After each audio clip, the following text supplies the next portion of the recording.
Guys, don't look at me. Don't look at me. I feel ashamed because I've had some big losses. Okay, but no, you know what? I'm gonna live up to those losses. I'm gonna talk about them. Okay? So, I'm gonna take off my hood. Oh, my hair is all okay. So yeah,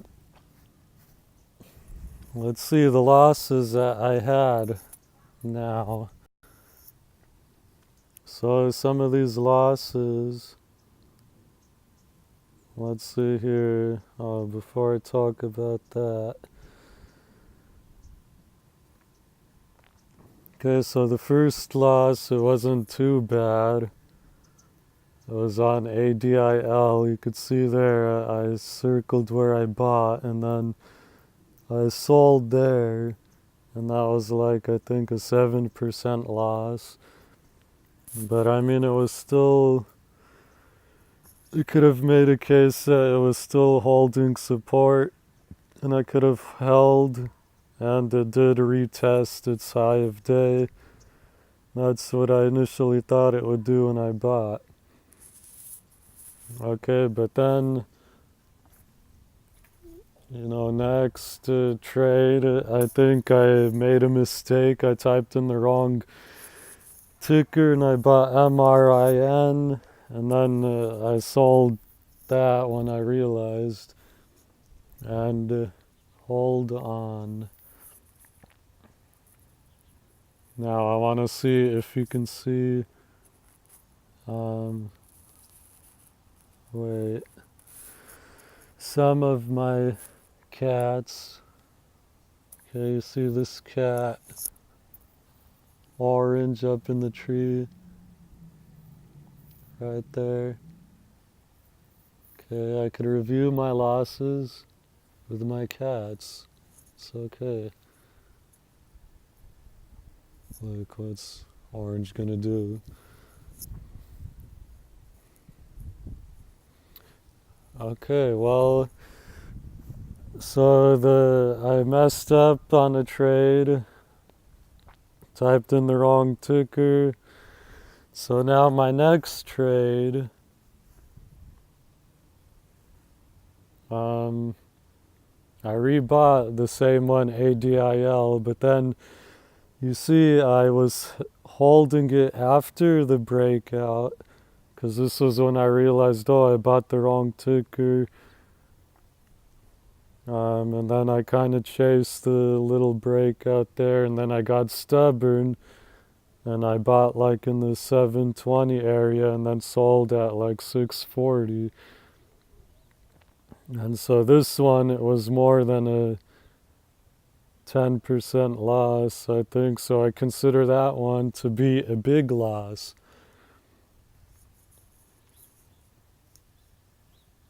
Okay. Now, hold on. I want to see what this other cat is doing. What?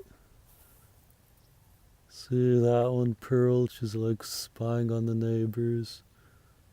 I don't know. Okay, so then the next trade that I did was on Watt. Okay, Watt's up. Watt was spiking WATT. And then here I kind of bought late in the afternoon.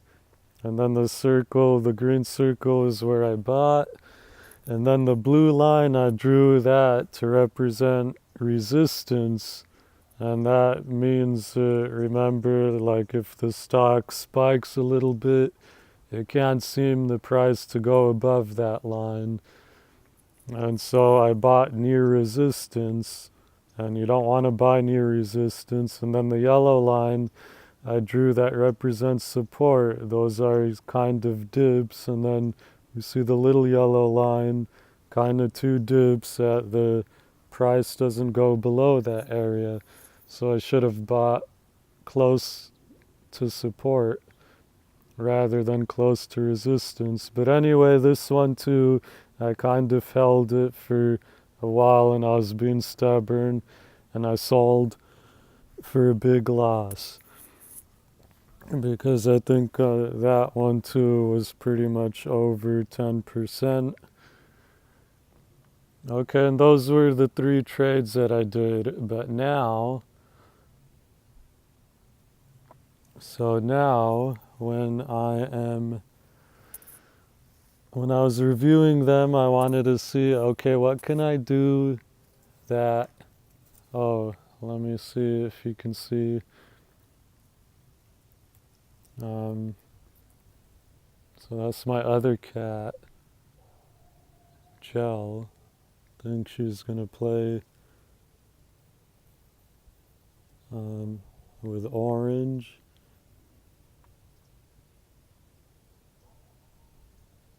Hey! Oh, they don't even look at me.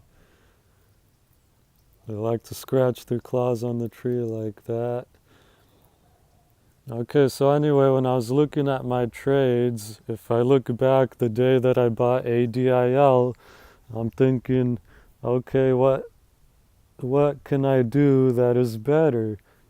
And if you notice the market on the chart, or the market opens at 6:30 California time. And so if you could see like around 6:30 on this chart, it started spiking big in the morning. And so here, this is the same chart, and now you can see it also shows the previous day. And so if you see on Wednesday the 26th, a little bit after that area, if you see before the volume got high, which is represented by the gray bars, so before the gray bars got really tall, and after Wednesday 26, that little area is the pre-market, and that's before the market opens. And so at 6:30, you could see I pointed to the green candle that broke the previous day's high, and that was a pre-market breakout. So if I woke up early enough, like around 5:30, I could have probably spotted, okay, it's gapping up pre-market, and it might have a big green candle that will break the previous day's high. And so if I bought there, you see that I could have bought like around 560 or 570, whatever the high was of the previous day. And then I could have sold easily for about like a 10% gain. So that's an example of a pre-market breakout breaking the previous day's high. And so now on the next trade on Watt, you see that also it spiked, early in the morning it started spiking. And so when I looked back at the chart, I said, okay, I can also could have done a pre-market breakout. I could have bought the pre-market breakout. And so this is more of an ideal pre-market breakout if it's just its first day. It didn't really spike the previous day. And so if you see after it says Thursday 27 and before the gray bars under the red and green candles get high before 6:30, that area, that's the pre-market. And so this ticker WAT did have news pre-market. And so again, if I woke up like around 5:30 and I checked this chart, I could have seen that, okay, it's gapping up pre-market, and if you see like the previous day's close was somewhere around 450, and so now it gapped up to like close to $6. And then consolidation I wrote, so it gapped up about 20 to 30%, and then we see consolidation, and that means that the price after it went up about 20 to 30%, it kind of stayed around the same price. It didn't really spike big or dip down low. It stayed about the same price. So that's what I mean, consolidation. And then if you looked at the chart, it didn't have any overhead resistance, heavy overhead resistance. And so I remember if you watch the unicorn pattern, I said the unicorn video where I was like, in the unicorn makeup face thing. I mentioned the three things that causes stock to spike big are big news, and this stock had big news this day that it gapped up pre-market. And then I said float rotation, and so now pre-market, if I'm checking it, it's not going to rotate through its float. And you could watch that unicorn video if you want to learn again about float rotation. And then I said record high volume. And so if I'm checking this and I see, okay, it's gapping up and around 5:30, I think, or around that time, the volume pre-market was already 700,000. So it was getting close to 1 million. So I could anticipate that, okay, if pre-market it's almost close to 1 million, and then I can look at the chart's history and see like, okay, what's the average day's volume? And if pre-market it's already above that and it's traded close to 1 million, I could anticipate that, okay, probably by the end of the day it might trade, like over 20 million or so. And then I could also see when I saw the float, this was kind of a bigger float. I like the float to be 10%. I mean, like around 10 million or under, or at least 25 million or under. But this float was 26 million, and so, to anticipate, okay, could it have float rotation? Well, if it already is trading close to 1 million shares pre-market, I could anticipate that it will have some float rotation, because I could make a case that, okay, it might trade. Let me see here. Oh, if I could show you some of the cats ran away. This is another cat. They were fighting the other cats.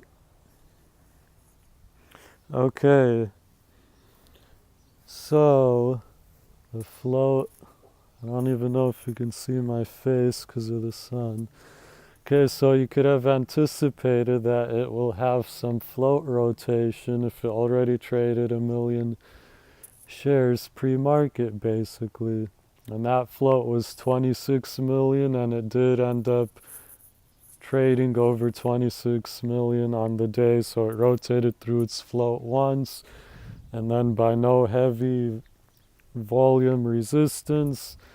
I mean, if you're looking on the daily chart, and then if we don't see any days that it had close to like 20 million or 10 million or so, we don't see resistance with that high number of volume underneath, we say there's no heavy overhead resistance. And so that chart, it didn't have any heavy overhead resistance. So anyway, I guess my New Year's resolution will be that I want